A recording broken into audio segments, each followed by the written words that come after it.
Okay, we're going back to sports psych. We're going to move on to chapter 8 now. We're going to start talking about. Wait a minute. What did you just say? The three-toed sloth just called. Wondered why you only have 5 toes. Well, that wasn't very nice. Hey, this social distancing thing is great for you. I'm going to be 6 feet behind you before you even know I've got past you. Really? I'm trying to conduct a lecture here. Hey, guess what?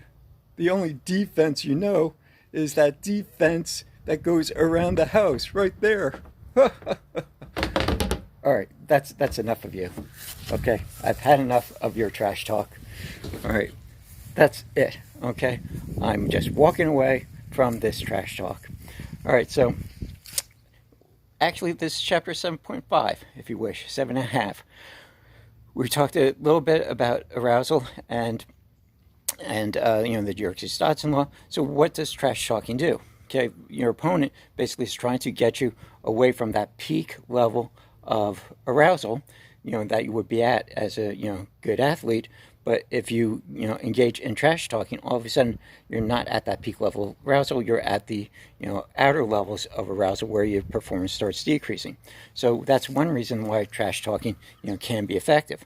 The second thing is that it can affect your attention.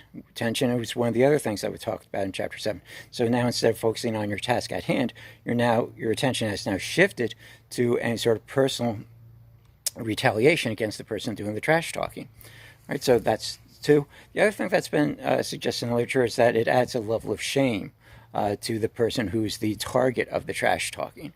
So, there is a number of reasons why trash talking is done, and it can be done, for various reasons and have various different effects. Okay, so why is this a segue between, why am I calling this chapter 7.5?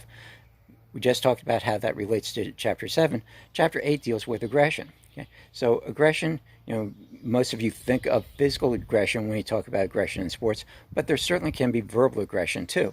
So is trash talking verbal aggression? Well, what we'll do in chapter 8, I'll do that in a separate lecture, is talk about what exactly aggression is, how we define aggression in sports, what the different types of aggression are in sport, and how sport assertiveness may be different than the two other types of aggression in sport. Okay, so I'll just show you my shirt too. Okay, for you biopsych fans out there, you make me happy. Yes, serotonin and dopamine make you happy, right?